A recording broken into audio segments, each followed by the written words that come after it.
Good morning, Tam Tam. How Isn't you? it weird that we always say like good morning, but we never talk in the morning? I know. It's always like late afternoon. We're just trying It's to like trick good morning, everybody. Lexi Sexy. You're like, I'm here with a margarita and a vodka tonic. Like, what are you talking about? Hello. It is after 12 noon. It's after 12 noon somewhere. You know, I gave up alcohol this last month again, and I've realized I haven't drank for 7 months in quarantine. Tammin, get back off, fall back off the, is it fall back off the wagon? It's fall back off the wagon. On the wagon, I guess. It's only because drinking makes me feel so good. And then I just keep wanting to do it. And it turns into a daily struggle, doesn't it? Yeah, I'm always like I'm a better mother with alcohol.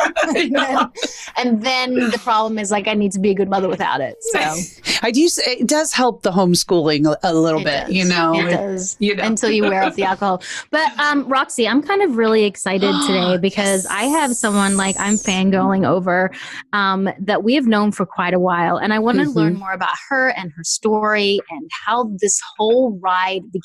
So can you introduce our next guest? Yes, she is a multi-hyphenate. She is an actress, a singer, a dancer, an internet phenom. She has had some huge news herself this past summer. So she's been all about everywhere and everyone wants to know more. So without further ado, we have Miss Nikki Blonsky. Hello. Hello. Welcome. Thank you for having me. When did you go blonde? Yes, I love it. It's actually for a movie role. Oh, Look at this. I got bangs going on here. That is sexy. all blonde up. So for right now, it's called it's hat season. Have you been blonde before? Have you been blonde before? No, I've never been blonde for a role or even in real life. I was always that person that like I loved my dark hair and I was like I always just was like, make it darker. Yeah. I never went lighter. And now that I'm experimenting, I'm into it. I'm into it. You can get away with some things when you're blonde. Yeah. I'm having this little bit of, I don't know how Roxy's hair stays, but I've only been blonde 3 times in my life. And I just went lighter like a week ago and my hair is starting to break off again. Every time I get my hair into this perfect long, my own hair, no extensions. I'm like, let's go lighter. And then all my hair breaks off and I have to start again. I don't know if anyone else experiences this or if it's just my hair. You know what I'm shocked about is like how quickly the roots come in. Yes. Because I was like, where did those come from? Like that was blonde like a few minutes ago. Yes. It's wild. It's wild. You're constantly playing the roots game when you're a blonde. You know, you're like, how long can I go? I'm constantly playing the roots game in my relationship. I couldn't miss that joke, Roxanne. You literally gave it to me on a platter. I had to be like, I can't give this up. I couldn't give it up. I mean, look, sometimes better, hairstyles last longer than relationships. It's fine. Yeah, right. And look, for me, I've had hairstyles that have meant more to me than certain relationships, so that's fine. Yeah. I know. Sometimes I'm like, hair, husband, hair. But you do have to, you do have to admit, when you do get your hair done and it's fresh like that, when you step out of the salon, you feel like a new woman. Like you're just like, I can conquer the world, right? Yeah. I will tell you, I've been working with the same hairstylist since my Hairspray press, like 14 years ago. He's one of my best friends. He's out here in LA, Craig Ganji. And like he does like my hair. He does like Anna Kendrick, like a lot of like really incredible actresses that I just look up to. But he's like my big brother out here. So it's like, he's one of the people that while I've had like Hairspray and it was an amazing experience, I got that wonderful relationship and that friendship out of it. So, I mean, and the great hair, like he just always keeps it fresh. So, okay. So now we have to talk about Hairspray, which I'm sure everyone like, I don't know if it's a good thing for you or if you're like, don't want to talk about it, but I want to know more about the beginning of the whole experience. Like to me, I want to delve into like, to be very famous at a very young age of 18 must have shaped your brain to see the world very differently. You were working at an ice cream shop in New York when you auditioned and you landed the role of a lifetime. So walk us through that period of your life, going from complete anonymity to it was overnight fame in one of the most successful movies of that time. that success, I mean, it must have been like a train came through your life in probably a positive way and maybe a negative way as well. Yeah, it was very much, it felt like I was shot out of a cannon. Just, for me, it started, my high school years were really, really important to me. They were the years that very much like when I got serious about theater and got heavily into it. And that's when I started playing roles in high school, like Mrs. Lovett and Sweeney Todd and Kate and Kiss Me Kate and Carmen. And like, I was having so much fun doing that. And then when I discovered the role of Tracy when I was 15, when I saw it, for my 15th birthday, my neighbor took me to see it on Broadway. And I was that was it. I knew that was the role I had to play. Every other role, it was great. I wanted to play it, but no, that was the one I had to play. And so I remember, going to, they had a Broadway audition. I would get Backstage magazine. This is how I was. Every week, I think it was Thursday, Backstage magazine would come out and my mom would take me to the train station and get my little Backstage and I'd circle my auditions. And in there was the Hairspray audition. And I went in and it was for the Broadway show and I went for 3 callbacks and ultimately they were like, you're too young. And I was like, okay, heart was broken. And then I'm a New Yorker. So, I have a little bit of stubbornness in me. And I was like, well, I'm just going to keep going back and auditioning until they just get so sick of me that they hire me. So that's what I did. And I went to go back and audition for the Broadway show. And I checked on the website on my 17th birthday and it said, we're casting the movie. And I was like, what? There's a movie? And that was it. It said, don't send in a tape. I sent in a tape. Yeah. So, and I love it. It was 6 months of open call auditions and going back to, I had my first dance audition in Baltimore. That was my first time dancing ever. So that was wild. And then I had my first experience out here in LA for my screen test. And that was, 14 years ago. Can't believe that. Crazy. Well, to be like plucked too, I can only imagine be plucked from like obscurity like that, right? So you're like taken from the ice cream store to this like huge Hollywood like movie production. Were you like, how did you deal with that like kind of instant fame like that? Like, were you excited by it? Were you scared? Like, what was kind of like how did you process it? I think I was more excited than anything. I was ready because I looked at it this way. I was getting ready to go to college. I was ready for that next stage of my life, whatever it was. So college was going to be that next phase. And I was ready for the new experiences, whatever they may be. Here's the next stage that everybody gets to in their life. And then, so I kind of treated Hairspray like my college. I kind of treated that as my time to, be out there and get to know myself and find what makes me happy. And after I did the movie, I was like, oh gosh, that made me happy. And I got to do that forever and ever and ever. So, but it was intense because it was quick when they gave me the part. So it was like 6 months that I had been auditioning, but nobody knew about it. So not even friends. So when I got the part, it was the night before my senior prom. So everybody, all of my friends and I are all hepped up to begin with. And now you toss in like, a movie and we were all just, So it was really, really exciting. It was an exciting time. But I think for me, I was more ready than anything. And I looked at Hairspray as like the next portion of my life. Did you enjoy the fame that came with it? Or, it's one thing to expect that your life's going to change and that everyone's going to know you. And, my career has been very slow burny. So it's kind of like a little bit. But you had some big, Tammin, I think you had some big right from the get-go too. But I was like in Australia, you know what I mean? So like Australians knew me, but like I come to America and like no one knew who I was. Or, the show Pretty Little Liars, yes, it was definitely more recognizable, but it's a slow burn. That show became successful. It was obviously successful in the first season, but it has like people have started to love it even more. But having the type of fame that Nikki had is something that would terrify someone like me because it's like you're literally yourself and then your whole identity completely changes and you have all eyes on you. And it's so, I mean, America, being successful in America, I really think is kind of like the top of your game, especially in this business. So like when you're that successful, that fast in America, like what does that fame feel like? And is it enjoyable to a certain extent until it doesn't become enjoyable? It's enjoyable how you take it and how you let it affect your life.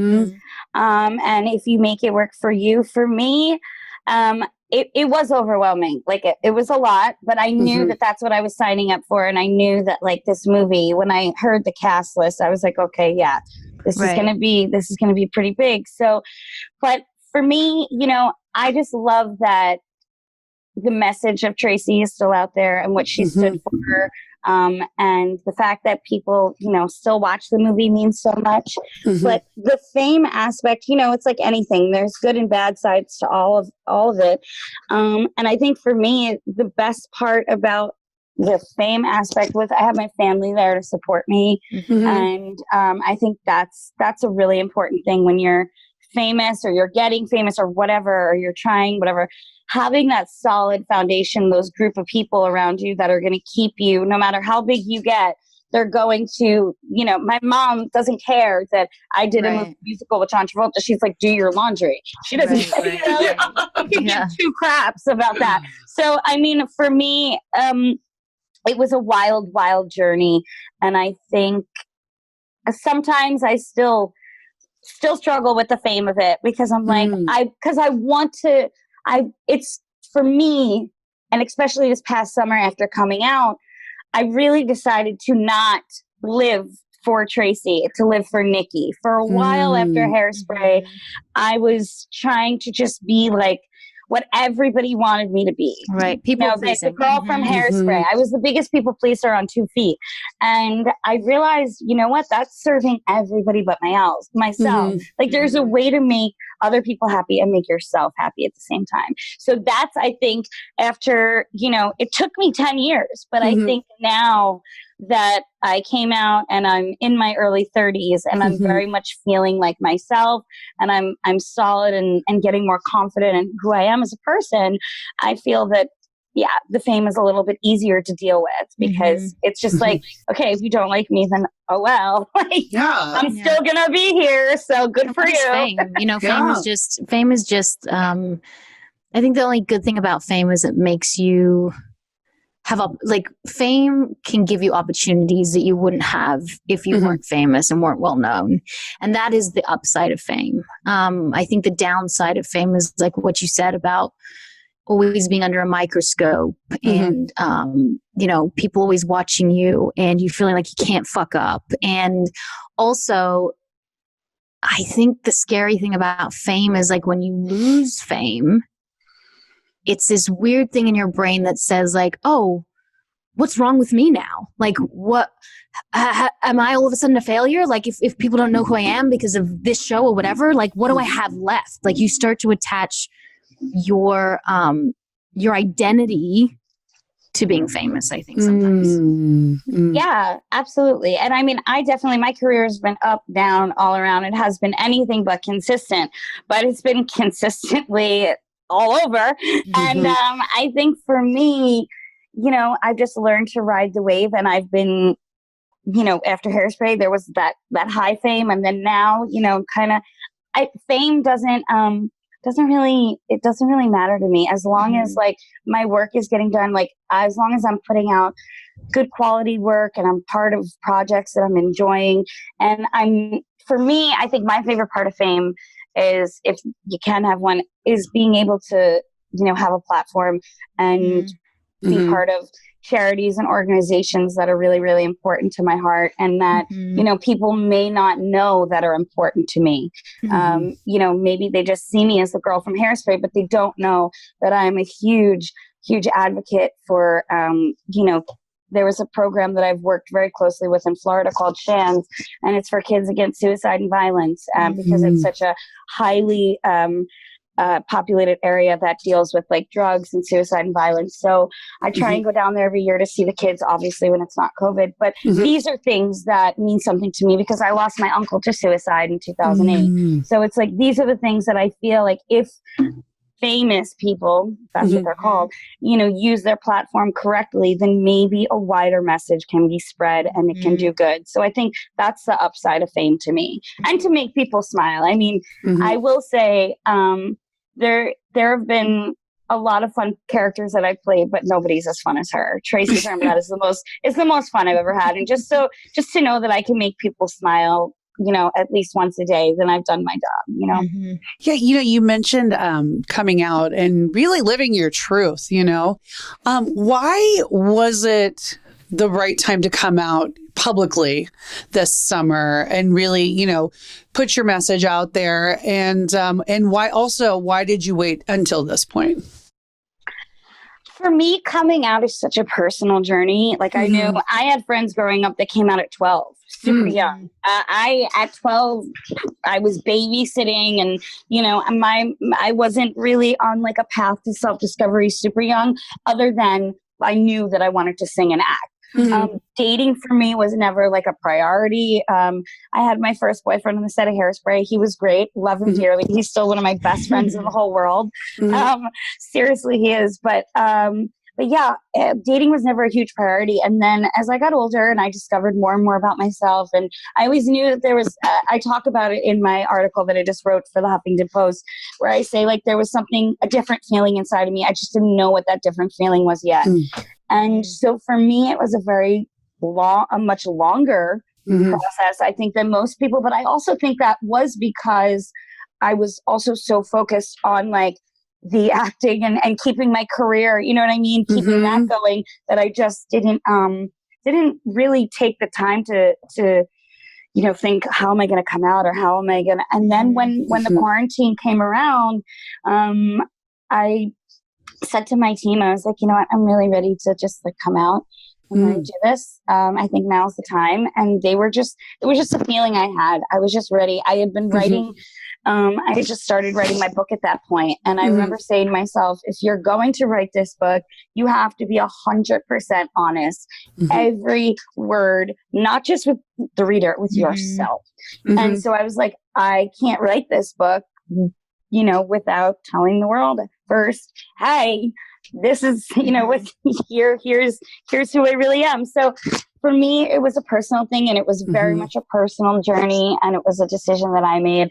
And I'm happy to know that it was something like nobody pushed me into or anything. It was, I went to my team and I was like, I want to do this. And then of course, me being me and funny and silly and love to dance and sing, we decided to make a TikTok. And then that was what it was me and Diana Ross, just spreading the word that I'm gay, I remember the first time you were attracted to a woman and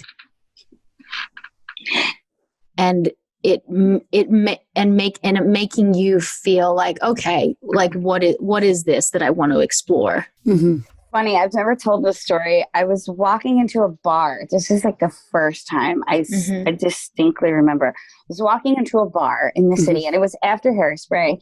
I was with my best friend in the entire world, Gino, who's a gay man, lives his truth, lives with his husband in Harlem. Like he is my soulmate. And we were walking into a bar, and all of a sudden, it was a gay bar. But I mean, after Hairspray, I had been in a million gay bars. Like I'm from New York. Like that's we would go all the time. And I remember walking by, and I saw this woman, and she looked at me, and we locked eyes. And I never met her. I don't know her name. Whoever she is, I don't know. But it was the first time that I looked and I saw a woman, and I was like, oh my God, she's so hot. And I was like, what? Hold on. And she kept looking at me, and I kept looking at her, and I kept walking. But that was the moment that I was like, okay, there's something going on that made you feel a certain way. I mean, I feel that a lot of women, like I've done that, right? But I wouldn't say I would say, I would say that I'm heterosexual. But I've walked into bars and been like, oh my God, like that person's sexy. And like, I've had that. Right. But it was different for you. It must have felt deeper than like, for me, it sparked, it lit, for me, it sparked the interest. It lit the match, if you will. But for me, what kept it burning was when I fell in love with my first girlfriend. And I've never talked about this either.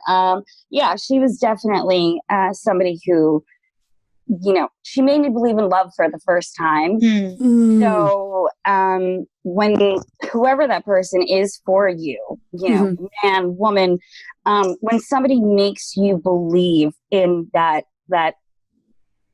or know that love is real, and you don't feel loved because of who you are or because of what you do. It's just for Nikki. I think that for me was that's when I said, I was like, yeah, no, I definitely only want to date women. And I mean, her and I are no longer together, but that's an experience that I will look on that forever changed my life because, she made me believe in love the first time. So after that point, that is amazing. After that point, when you were in the bar, that's when you started dating. That soon after that is when it happened.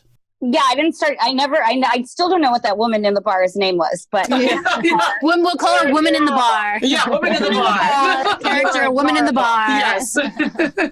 She had short hair, totally adorable. Yeah, I remember to this day. She was in a black T-shirt. Remember, but it's for me, it's been just slowly discovering myself also through that relationship and finding out what I want in relationships, what I want in my life, what I want in a partner. I'm still learning. Every day is I'm single right now, but who knows? Who knows what tomorrow will bring? We talked to Glennon Doyle, who's also she's with a woman, and I think we asked her this, like, is loving a woman different than loving a man? Like, what is different? For me, I just feel like, I'll put it this way, in my personal experience, because I can only talk from my personal experience. I've been in relationships with men. I've been in relationships with women. And I think for me, my personal experience is there's a lot more understanding when it comes to dating a woman. There's a lot more sensitivity, vulnerability. They understand. Like when I was PMSing, my ex was that's never gonna happen for a man. I'm sorry. A man should just like walk up with like a box of chocolate and a thing of Taco Bell, leave it at your door, and just walk away. Like, and I will say, it's interesting. Even just as a friend, like I wasn't feeling that well last night, and like this girl that's a friend of mine just knew, like she knew I wasn't feeling good, and like 20 minutes later at my front door was like my favorite Diet Dr. Pepper and a Snickers. And like, she just wanted to feel better. So it's like, these are the things that I feel like the little things that women maybe pick up on that men don't. And I'm not saying men are bad. I have men and men. I love men. I've loved many of them, but, I just think it's a different level. Intuitive. Intuitive. So was it hard because you weren't like out in public before you came out this past summer? Was it hard to date because you are, a recognized person? Like, were you kind of trying to keep it like low pro, or how were you navigating that?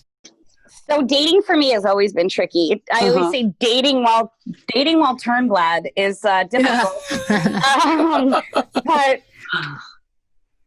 sorry. So that's always a chore. And then when you put like, being gay on top of it, and like, how do you meet people now? Like, obviously apps. So I put myself on the apps, and then I would get these messages, no way, this can't be you. Like, no, this is a catfish. And I'm like, oh my God. Like, really? Like, I don't have 20 minutes to sit here and prove to you that I am who I am. Just forget it. So, like, that's been a lot of my dating life recently. Just forget it. Just because it's like, it's always weird. But I think for me, I wasn't out. So that added like that extra element of like, I remember being at DragCon LA with an ex-partner of mine. And I remember that picture getting out everywhere because she put it on her social media and she didn't ask me prior. She didn't ask me. And it was a picture of us kissing. And I remember being like, well, like, here we go. And I thought that was the minute that the world was going to pick up on it. But I mean, everyone, Now it's 2020, right? It could have been Roxy and I. Yeah. I mean, you just never do know. Right. I know. Right. But I mean, I was worried, you know, being in those places and like, oh, is somebody going to drop the bomb before I'm ready to drop it, you know? And I think, like I was saying, it's such a personal thing. And I feel like nobody ever wants to be outed. You just want to do it on your own time. So I was just really thankful that I did, even though she had posted that picture, I did get to do it on my own time and on my own terms. Yeah. You know, there are people on my Instagram that I know are struggling with coming out, and a lot of young people follow me because of the show Pretty Little Liars. And I just want to wrap them in cotton wool and say, like, you know, I don't know anything about this subject, but other subjects I do. And you always end up landing on your feet, right? But to come out and to speak your truth and to be who you are fully and completely can be terrifying for people. And the amount of shame and self-loathing and pain that these people go through, exactly what you were talking about, the programs you work for when it comes to suicide, there's a lot of suicides that happen because of this subject. And now people are going to look up to you because you have come out. What advice would you give to anyone, but especially young, you know, teenagers or in their 20s who are like terrified of saying that they're gay? And also maybe don't have the support that you had, you know, like family support. Family who can turn on them. What do you do?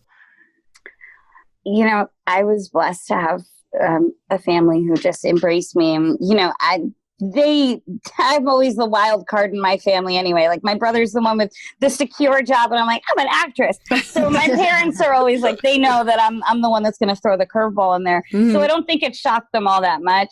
But for people who don't have that support, know that, it's scary. It's scary. Even for people who have the support, it's petrifying. But I believe it's more fear-inducing to not be your authentic self, to live an entire life lying to yourself. That creates more fear and anxiety in me than just ripping the Band-Aid off and coming out with it. I understand people can't do that sometimes, whether it be for religious reasons, family reasons, whatever. What I will tell you is this: if you don't have the support of your family and friends or whatever it is, or the people around you, know that there's an entire community of people around the world, not just in the United States, around the world. There are gay people everywhere, and they are there to support you, whether it be in chat rooms, whether it be in you know, online support groups. You know, people. I know that I answer, you know, as many DMs as I can get to, and my publicist does as well. We try, because I just want people to know that, you know, as tough as it is to be yourself sometimes, that's your greatest gift, is to be yourself. Everyone else is taken. Right. Just be you. But we still want to be other people. I don't know why. I mean, Roxy, I feel like I'm always on my phone going, somebody else, just like, why can't I be this? Why can't I be this? Why can't I do this? Why can't I look like this? It's like that constant comparison. Yeah. I mean, comparison, what did they say, is the death of happiness? Oh, it's the death of happiness. It's the death of everything. It's a death of everything. You can never be that person. So if you're spending your time thinking about being that person, you will always fall short, you know? I'll tell you, I learned, like, I know I always go back to Hairspray, but I learned so much from that movie, because you think of Tracy, her ultimate rival was Amber, the pretty, beautiful, skinny girl. I never on that set once was made to feel like, oh, I want to be Brittany Snow or Amanda Bynes. No, I was just always so happy every day. I was celebrated for being Nikki and for playing Tracy. So I think that set me up to just being like, okay, I'm me, and I never felt the need to want to be anybody else. I also got the best advice of my life from one of my co-stars, and it was from John Travolta. And he said to me one day, he was like, just always be who you are. Never change for this business, for anyone. Just always be Nikki. And I consider him a second parent. So I always just want to make him proud. So I feel that if I'm out here living my truth and being my best version of myself, and if John's happy, then I'm happy. If mom's happy, if my real mom is happy, if John Travolta's happy, right? Because John. But you mentioned him. What was his reaction when you came out? Like, did you tell him first before you sort of publicly came out, or what was his thought? Do you have him on speed dial, by the way? Yeah, what the hell? She's like, yes, I do. You share his number. Just like, I'll just text John tonight. It's so funny. He's the only person that, I'm not kidding, he's one of the people in my phone that I could text, and like, he's the fastest texter. Like, he texts right back, and I'm like, how are you the busiest man in the world? And I can't get half of like the people who live down the block to you. You have 4 million things to do, and you feel like, okay, but he's the best. And his love and support. I've always known that since Hairspray, I could go with him with things that are either personal, career related. I've gone to him for relationship advice, career advice. And with this, I felt like it was such a big announcement. And I said, I need to tell John before anybody else, before any media outlet picks it up, anybody. And I sent him a message, and it was just like, reading it back, what it said is for me to know, but it just know that it made me cry, and it made me feel just fall more in love with him than I already are. And like, I didn't know that was possible. Just he accepts me on every single level, no matter what goes on in my life. And I think, your real parents are supposed to do that. And while mine do, it's like movie parents, sometimes you just do a job and keep it moving. But he has stayed that constant in my life, and that friend, and that pillar of support, where I know no matter who I am, who I lay down with, or what's going on, or I'm always important to him, and he's always important to me. And I think that's one of the greatest gifts that I've taken away from the whole Hairspray experience. It's not just like the movie, but the relationships and the personal friendships that it's brought me. When you talk about personal friendships, Amanda Bynes was like one of my favorite people to watch. And it sucks that I don't know her personally, and I don't know what she's going through, but to see something's happening, there's this thing about Hollywood that can just, without the right support, just suck you in and spit you out and suck you dry. And, I don't know, do you ever reach out to her and say, like, are you okay? Like, how was that relationship? Like, when you see that she's suffering, what do you do? I mean, we've chatted a few times, and I think with Amanda, her and I had the best time ever on Hairspray. And like, what everybody saw as Tracy and Penny, like that much fun is what we really had offset and in between takes. And so I look at that time in our life, and I choose to, remember that time, and whatever, she's going through now, she knows that she has my everlasting love and support. And I think that's with any friend. Everybody goes through shit in life. All of your friends are going to go through things. And I think it's important to support them, especially, like you were talking about earlier, fame at an early age. It's tough, whether you're 17, whether you're 10, it's tough. So I just think what I always tell people is, like, I would get a little defensive sometimes when people like would ask me questions about her, because it would sometimes, like, the media's asked me like a rude question once in a while. And my response is, please just don't ask any questions that you wouldn't want asked, or, talked about if you were suffering. If it was your sister who was suffering, if it was your best friend who was suffering. I believe in treating people with the kindness, that you want to be given. My Nan always taught me that, my mom's mom. So that's kind of how I treat that, that area of my life. Like, we had the best time ever on Hairspray. I respect the love and the bond that her and I built back then. And, I adore her. She knows that always.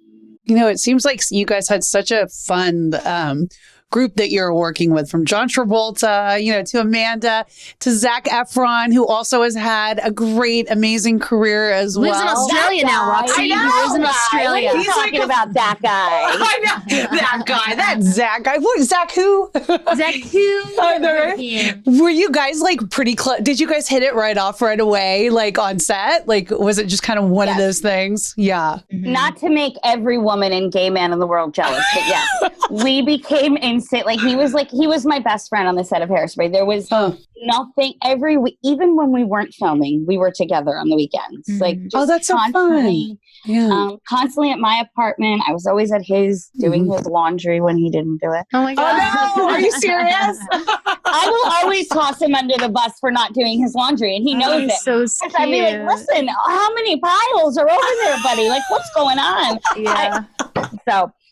But yeah, I love him, and we just had the best time. And, it's one thing to like play on screen with each other, but then to like we went on like a 10-month world tour around the world, and like got to see the world together and experience different cultures and different languages, and just premiere this movie that we were both so incredibly proud of. So to share that experience together and have that bond, I mean, that's something that I haven't seen him in a hot minute, but anytime I see him, I'm like, oh, bring me into those ridiculously muscular arms. Oh, you can break eggs with those arms. I know. Oh my gosh. He's pretty dreamy. You said in an interview that you felt that the industry like took you in, loved you, and then spat you out and turned its back, which I think happens to a lot of people. So can you explain your relationship with Hollywood back then and where you are with it now? I think for me, back then I was working for Hollywood. I think now I'm more determined to not just work for Hollywood, but to make it work for me. And I think that's something that's come with getting older, growing older, and finding out more and more what I want to do, not just act. I want to produce, I want to write, I want to, so I think for me, getting older has made that difference for sure. And just, The opportunities though didn't happen like after Hairspray. Did you expect something to come straight away? So it was interesting. I had something come right away, and I went on to do a Lifetime movie, and then I went on to do like a couple. I got into like indie films, and then I was kind of quiet for a while. After when I was nominated for the Golden Globe, it was a lot of noise and oh my gosh, things were going at like 4,000 miles a minute, and then I didn't win, and everything stopped.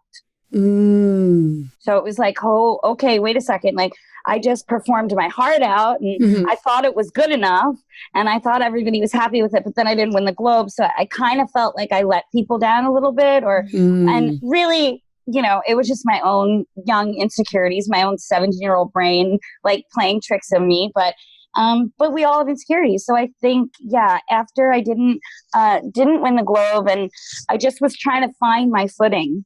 Different jobs were coming, and I would take certain ones, and there were certain ones that I passed on.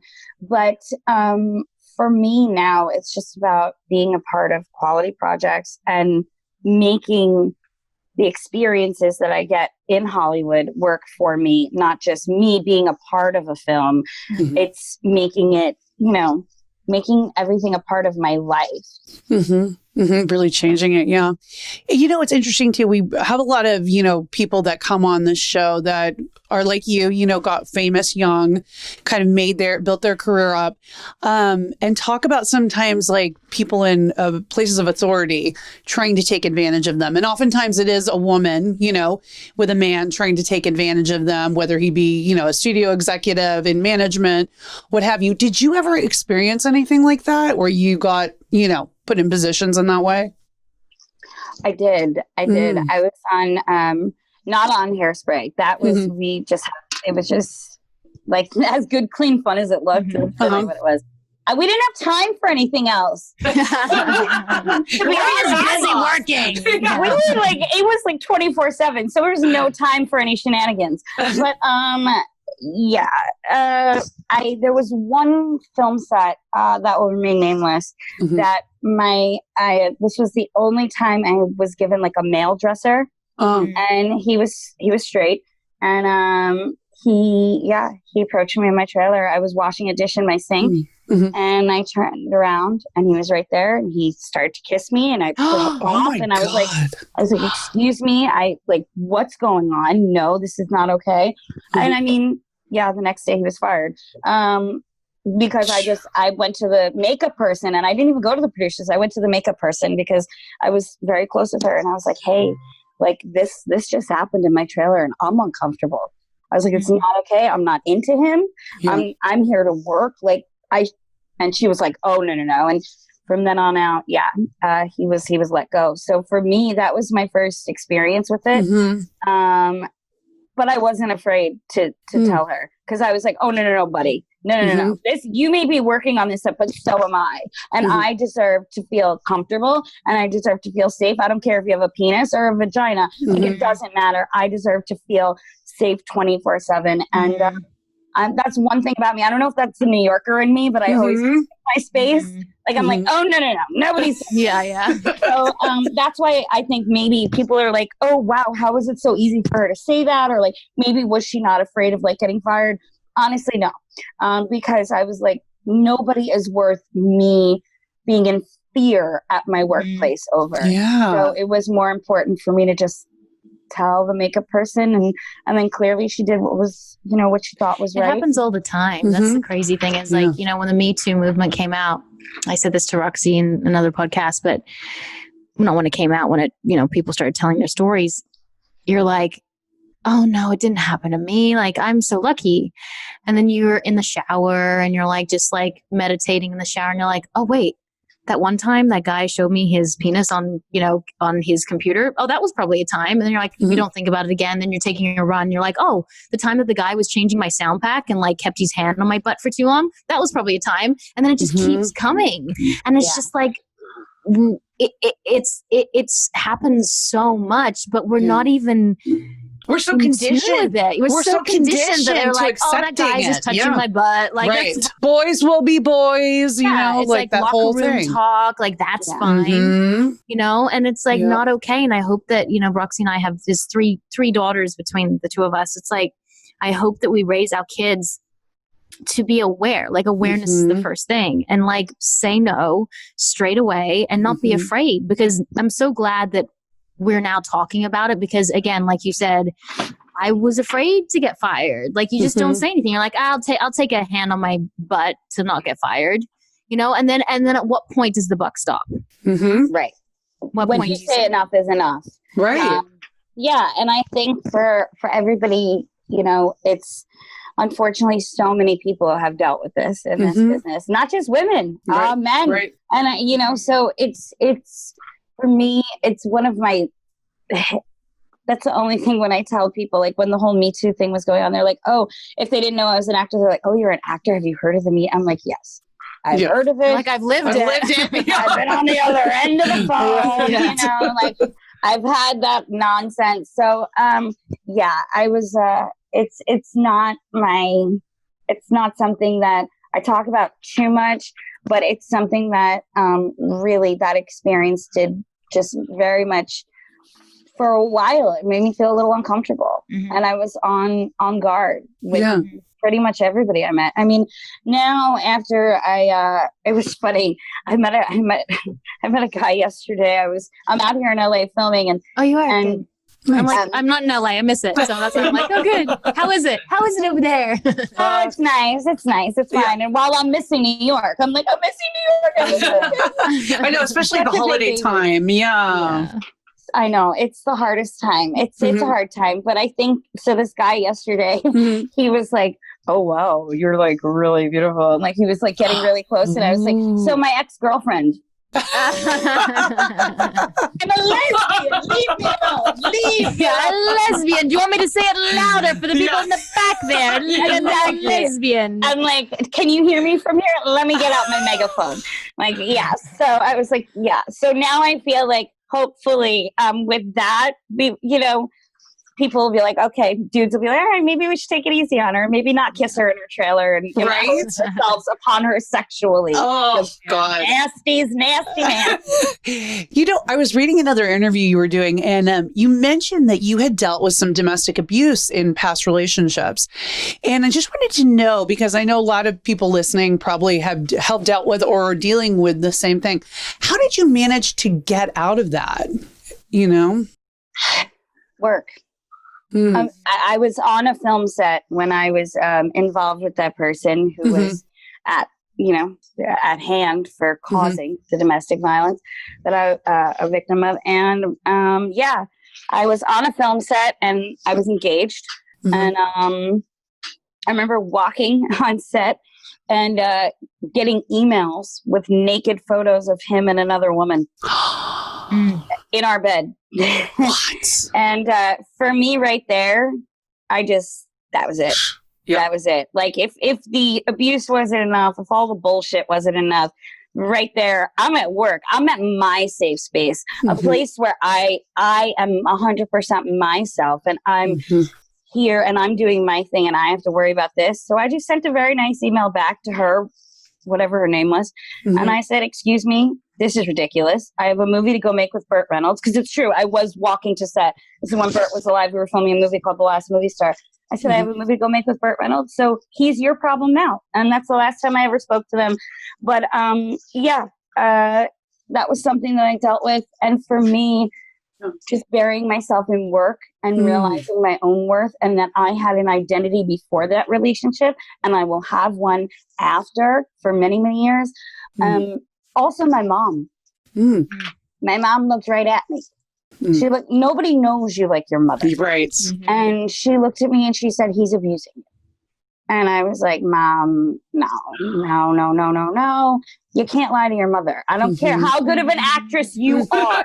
You cannot lie to your mother, especially if it's Karen Blonsky. And it was not getting past her. And and that's when I came to terms with it. And so between work and my family, that saved me from a lifetime of probably, God, who only knows of what would have come. But I'm thankful every day that I was built with a pretty strong backbone to stand up for myself, but also with strong people around me that weren't going to let me fall when everything else was crumbling. That's a gift. That's a gift. Yeah. You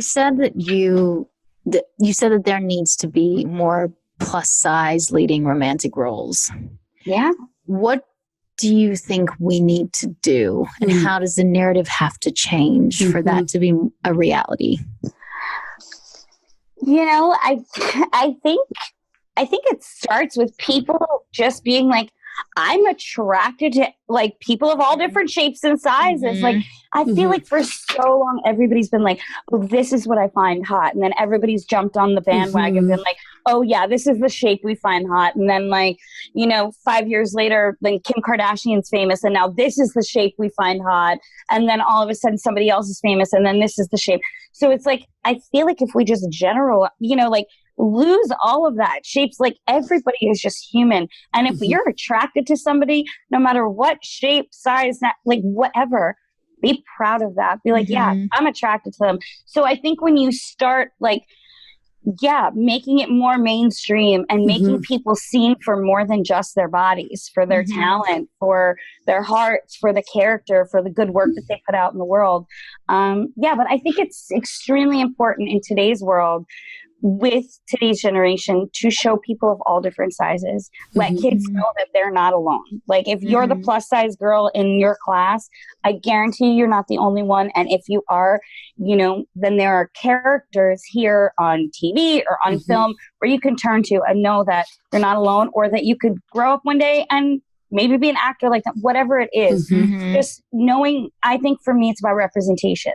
growing up, I had Ricki Lake to look up to. I adored her. I loved her so much. I would get, every time I'd get a cold, I would eat fried chicken and Ribena, which is which I know. Roxy's always like, you stupid Australian drink. It's like always like sultanas. She's like, I'm like raisins. Sultanas and raisins are the same thing. Ribena is like a grape juice, I guess. So it had grape juice and fried chicken. Are you talking about wine? And what? No, I was young, and I watched Ricki Lake. I loved her so much. Anyway, sorry. No, I digress. she was my Corny Collins. I'm not kidding. I would rush home every day from school with my little Catholic school uniform, and I'd take it off, and I'd be coming home rushing, and the first thing I would do would be put on Channel 11, Ricki Lake, and I would do the whole go Ricki. Go Ricki. Go Ricki. So, I mean, when you grow up with people like that, on TV, and then when you actually get to meet them in real life, and they're always like, oh, don't meet your idols, they'll disappoint you. No, I met my idol, and she's flipping awesome. Was she amazing? Yeah. So when your idol is that cool, it kind of really inspires you to just be yourself. Like, Ricki always made me feel like Tracy was mine to play, and like, she was like, just go run with it, and like to be given that freedom from the woman who originated her was just like an honor. So when you have people like that to look up to, people like Carney Wilson, who I adore, she's great too.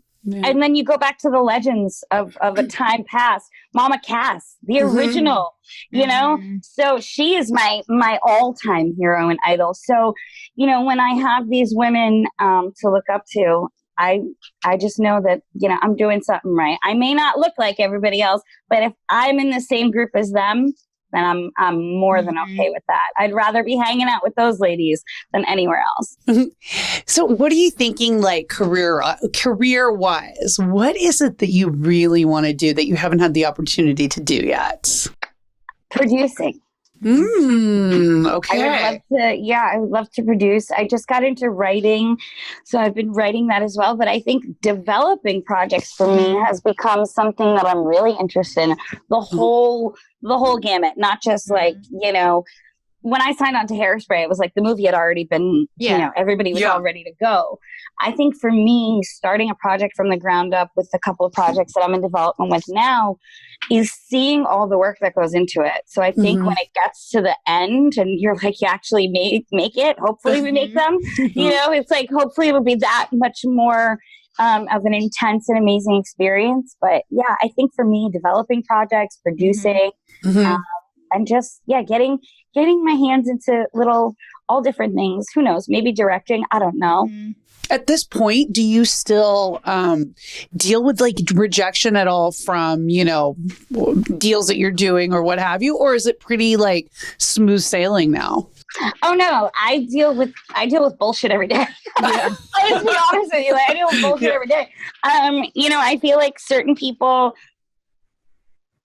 I always feel bad sometimes because people, I feel like they want to get Tracy and they're like, oh, she's so sweet. Oh, and I am. But at the same time, like I'm very protective of myself and my career. Yeah. I think for me, just trying different areas and seeing what I succeed in, and if can I do this as well as I do acting, or does it fulfill me in the same way or in a different way? Or, I'm excited. I'm excited for the first time in a really long time. This summer, nice feeling. Yeah, this summer for me coming out, I was like, okay, well, there is no going back. So we are out now. We're going for every single project that we want to go for. Because what's the worst? Somebody said to me the other day, they were like, how do you go into relationships with such like an open heart, being that like you've been hurt in the past? And I said, what's the worst that can happen? The person's going to leave. Oh no. I was like, it's happened. I said, I'm more afraid of not loving and not learning than having something happen and go, oh shit, well, another one bites the dust, or that happened. I feel like it's important to go through the experiences in life. Well, thank you so much for being on our show. We have a little quick something before you go. Yes. Never have I ever, and I hope you've done all these bad things. Oh my gosh, Roxy and I have Cameron, done them let me all. just tell you, never have I ever done an interview like this. Like, I've just like ripped off all the band-aids. I love it. Oh, yeah. Let's talk about the hot lesbian on the bar. Let's talk about my crazy ex-fiance. Let's do it all. Everyone does this with us. I don't know what it I literally at the end of every podcast, someone says, I never have said these things before. And I'm like, I hope you're okay with it. Compliments to you because I felt very comfy and safe. Oh, good. We tricked you. Just we got you. We still have 3 minutes. We can do I always know that when I tell something about myself, people want to tell something about themselves. No, we're pretty normal. And at the end of the day, I think that that our listeners, what they love about this show is like we don't have time for bullshit. And, we hope that the guests that come on want to share their life and their stories with us. Cause, it's all about the stories that we tell, and I can't stand doing interviews where it's like, yes, no, sure. Yeah. Well, and at the end of the day, Roxy texting her going, can you try to ask this question? It's nice too, because at the end of the day, you're probably helping somebody with something that they're struggling with. Yes, exactly. Somebody said to me the other day, I was talking to somebody and they were like, how do you do like interviews? Or like, and I was like, honestly, I just tell the truth. I just tell the truth. Like, sure, interviewers can try and trip you up and whatever. I was like, but if you just tell the truth, then you're just telling your truth. Yeah. There's nothing else to worry about. No, I think we've told too many truths on this podcast, Roxy. So many truths. Yes, including all the sex positions we were in to conceive our children. I know exactly the position, I know exactly when they were conceived. It is so weird because now I look at their faces and I'm like, oh my God. It is really that weird. Moment in time. Yes, especially when you think about how intoxicated you were and the fact that you probably I was not intoxicated, Roxy. You were intoxicated. Okay, fine. That one time that I never thought I was going to get pregnant and have kids. All right. So, for our YouTube viewers, go head on over to iTunes, Spotify, wherever you get your podcast so you can hear her. Never have I ever, because it's going to be good. Well, thank you so much, Nikki, for joining us. Thank you, guys. I appreciate it. Thanks for getting fun. Yeah, I just bared my soul. Woo! We like that, soul bared. Okay, Nikki, tell people where they can find you, the best place. Is it social media or where would you? Oh, yeah. The socials. You can always catch me on Instagram at Nikki Blonsky. And then on TikTok, if you want to watch me pull out of myself, the real Nikki Blonsky, because I guess just Nikki Blonsky was taken. And you can always find me on Spotify, iTunes, YouTube, Nikki Nights. For my podcast, you can always follow me there. So. Thank you so much. We love it. We are Women on Top. Oh, are you there? There you are. Say it again, girl. You froze. And we are Women on Top Official on Instagram. And Women on Top Podcast on Facebook. And don't forget to rate, subscribe, and comment. And I am Tammin Sursock. And I am Roxy Manning. And we are Women on Top.